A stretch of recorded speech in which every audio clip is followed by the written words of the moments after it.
Hey guys, in this video, I'll show you how to fix Nvidia GeForce Experience recording or instant play not working. Alright, let's begin. First of all, use the shortcut Alt+Z to open Shadowplay. If it's not working for you, you will need to open up Settings and then scroll down the list. Next, access the privacy settings and then enable desktop recording.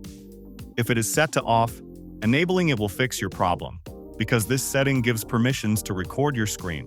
If this doesn't solve your problem, there's another thing you can do. Open Task Manager with a shortcut Ctrl+Shift+Escape, and then search for Nvidia in the search bar. Now, all the Nvidia tasks will appear in front of you. Simply end every GeForce process and then start it again.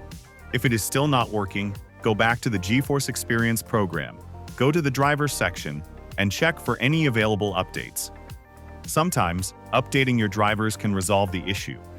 If you have tried all of this and it's still not working, you can uninstall GeForce Experience and then reinstall it. So that's basically how you can fix Nvidia GeForce Experience recording or instant play not working. And that's it for this video. If you find this helpful, consider subscribing and giving this a big thumbs up. Thanks.